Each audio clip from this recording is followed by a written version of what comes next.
Karnal Lok Sabha seat को लेकर Bharatiya Janata party ने पूरी ताकत झोंक दी है। मंगलवार को मनोहर लाल के समर्थन में प्रचार करने उत्तराखंड के मुख्यमंत्री पुष्कर सिंह धामी पहुंचे। मीडिया से बातचीत करते हुए कहा कि हरियाणा में 10 की 10 सीट भारतीय जनता पार्टी जीत रही है और देश एक बार फिर से नरेंद्र मोदी को प्रधानमंत्री के रूप में देखना चाहता है। वहीं धामी इंडिया गठबंधन पर जमकर बरसे। धामी ने कहा कि इंडिया गठबंधन परिवारवाद, तुष्टीकरण, भ्रष्टाचार का गठबंधन है।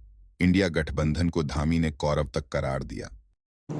देखिए, राहुल गांधी जी बहुत सारी बातें बोल रहे हैं, अलग अलग दिन अलग अलग बातें बोलते हैं, लेकिन संविधान बदलने जैसी बात कुछ भी नहीं है, क्योंकि भारतीय जनता पार्टी और एनडीए 2014 से लेकर 2024 तक पिछले 10 सालों में पूर्ण बहुमत की सरकार के साथ है और लगभग 400 के करीब समर्थन वाली सरकार में है। जो 400 की बात हम इस बार भी कर रहे हैं, 400 पार की बात है, 400 पार हमारा संकल्प है। तो संविधान के प्रधानमंत्री मोदी जी भी बहुत बड़े संविधान को मानने वाले हैं, संविधान का सम्मान करने वाले हैं। ये केवल और केवल जनता में भ्रम फैलाने के लिए इस प्रकार की बातें की जा रही हैं और अपनी निश्चित हार उनको दिखाई दे रही है।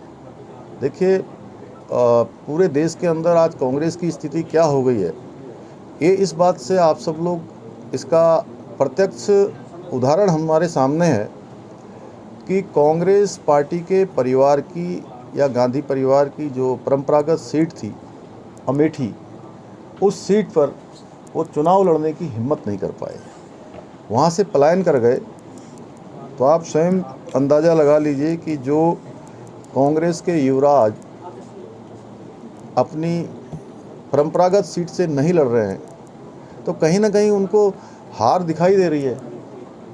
मुख्यमंत्री हरियाणा की बात करते हैं, यहाँ इस बार देश की भी बात है हरियाणा की, ना कोई लहर ना हवा है। बीजेपी ने टारगेट सेट किया कि 10 की 10 सीटें जीतनी है, जबकि आज 10 की 10 सीटों पर तकरीबन सभी जगह कांग्रेस का मुकाबला है बीजेपी से। देखिए, आपको ऊपर ऊपर मुकाबला दिखाई दे रहा होगा। मैं भी हरियाणा में काफ़ी सारे स्थानों पर जा चुका हूँ और यहाँ पर भारतीय जनता पार्टी पुराना इतिहास दोहराएगी और जो आम जनता है, सामान्य जनता है और हर वर्ग यहाँ भी मोदी जी को प्रधानमंत्री बनाने के लिए फिर से अपना इतिहास दोहराएगा, फिर से 10 सीटें माननीय प्रधानमंत्री जी को प्रधानमंत्री बनाने के लिए जिताएगा। धामी जी, आपको माननीय हमारे जिला अध्यक्ष जी, माननीय विधायक जी प्रमोद जी और मेरे साथी श्री विनय रोहला जी, डॉक्टर विनय रोहला जी एवं सभी हमारे मीडिया के सभी मेरे साथी मित्रों, पत्रकार बंधुओं, छायाकार बंधुओं, मैं सबसे पहले तो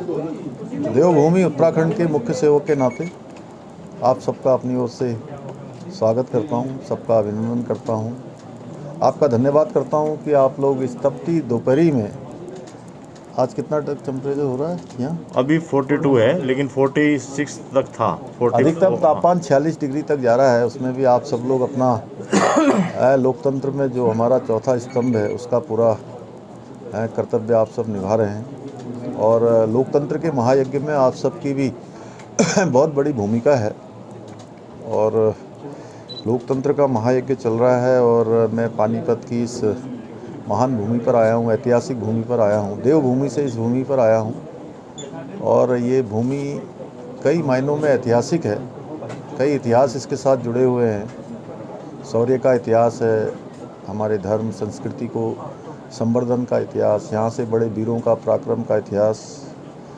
तो जिस प्रकार से पानीपत का युद्ध हुआ, जिस प्रकार से अन्य युद्ध देश के अंदर हुए, अभी मैं कुरुक्षेत्र से आ रहा हूँ, देश के अंदर भी इसी प्रकार का एक युद्ध चल रहा है। इस लोकतंत्र के महायज्ञ में भी एक तरफ जहां माननीय प्रधानमंत्री मोदी जी राष्ट्रवाद को लेकर देश को प्रथम मानकर देश की सर्वांगीण उन्नति के लिए लगे हैं, सर्वांगीण विकास के लिए लगे हैं, भारत दुनिया का नेतृत्व करने वाला भारत बने, भारत सिरमौर भारत बने, आने वाले समय में भारत दुनिया का विकसित भारत बने, उसके लिए लगातार उनका प्रयत्न जारी है। पिछले 10 वर्षों से प्रधानमंत्री के रूप में उन्होंने अनेक ऐतिहासिक कार्य किए हैं अनेक ऐतिहासिक निर्णय लिए हैं और ऐसे निर्णय लिए हैं जिनकी प्रतीक्षा देश की आज़ादी से लेकर लगातार देश की जनता करती रही। चाहे वो कश्मीर में धारा 370 का समाप्त करना हो, 3 तलाक जैसा जो कुप्रथा का कानून है उस कुप्रथा से मुस्लिम बहनों को मुक्ति दिलाना हो, या देश के अंदर नागरिकता संशोधन विधेयक पारित करना हो या उसको लागू करना हो, या देश की सीमाओं पर देश के सैनिकों पर हमला करने पर या सर्जिकल स्ट्राइक हो, या तवांग या डोकलाम में दूसरे देश के सैनिकों के द्वारा हमला किए जाने पर उनको मुंहतोड़ जवाब दिया जाना हो, सर्जिकल स्ट्राइक करना हो, नारी शक्ति बंधन विधेयक संसद के अंदर लाकर सभी विधायिका में 33% का आरक्षण भविष्य के लिए सुनिश्चित करना हो, या हमारे आराध्य देव भगवान श्री रामचंद्र जी का अयोध्या में प्राण प्रतिष्ठा के साथ मंदिर बनना है। ये अनेक ऐतिहासिक निर्णय माननीय प्रधानमंत्री मोदी जी के नेतृत्व में देश के अंदर लिए गए हैं। गरीब कल्याण और सुशासन के भी अनेक कार्यक्रम देश में चलाए गए हैं। 2014 के बाद देश में ऐसी योजनाएं लागू की गई हैं जो योजनाएं वास्तव में एक सामान्य व्यक्ति, गरीब व्यक्ति और समाज के अंतिम छोर में खड़े हुए लोगों को आगे आने के लिए जो मदद करते हों, सहायता करते हों, वो योजनाएं देश के अंदर लागू की गई हों। चाहे वो जनधन योजना से अगर हम शुरू करें, जनधन योजना है,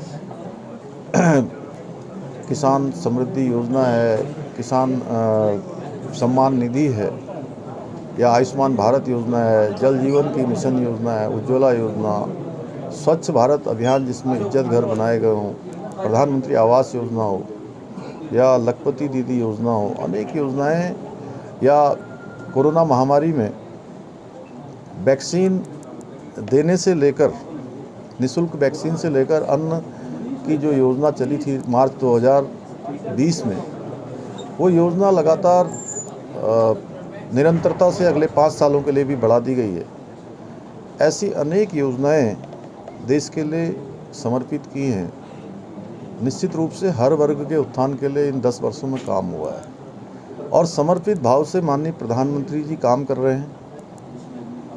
दूसरी तरफ जो इंडी गठबंधन है, कांग्रेस के नेतृत्व में जो गठबंधन बना है, वो गठबंधन परिवारवाद, तुष्टीकरण और भ्रष्टाचार का गठबंधन है। एक तरफ मोदी जी हैं जो देश को एक पल रुके बिना, एक क्षण गंवाए बिना विश्राम किए लगातार आगे बढ़ाने का काम कर रहे हैं। दूसरी तरफ ये लोग तुष्टीकरण और भ्रष्टाचार को छिपाने के लिए आज गठबंधन बना रहे हैं। मोदी जी कहते हैं न मैं खाऊंगा न खाने दूंगा, इसीलिए आज ये सब लोग मिलकर देश की जनता में एक भ्रम फैलाने का काम कर रहे हैं।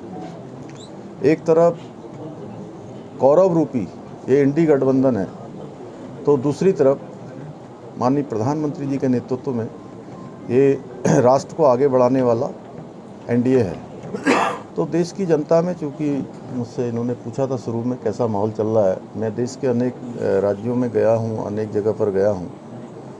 वहाँ जाने के बाद मैं कह सकता हूँ कि इस समय हर वर्ग माननीय प्रधानमंत्री मोदी जी को तीसरी बार प्रधानमंत्री बनाने के लिए चुनाव के मैदान में स्वयं आगे आ रहा है। और 5 चरणों में चुनाव हो गया है, 2 चरणों का बचा है। वो 2 चरणों में जो चुनाव होना है उसमें भी लोग मतदान दिवस की प्रतीक्षा कर रहे हैं और प्रधानमंत्री जी को फिर से प्रधानमंत्री बनाने के लिए लोकतंत्र के महायज्ञ में अपना योगदान करना चाहते हैं।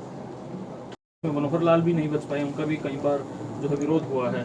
आप कह रहे क्लीन स्वीप पे पुराना इतिहास दोहराएंगे हम फिर से? देखिए, विरोध करना मैं समझता हूँ कि कुछ लोग विरोध के लिए विरोध की राजनीति कर रहे हैं, लेकिन आम जनता और सामान्य जनता भाजपा और प्रधानमंत्री जी के साथ है। यहाँ 10 की 10 सीटें जीतेंगी।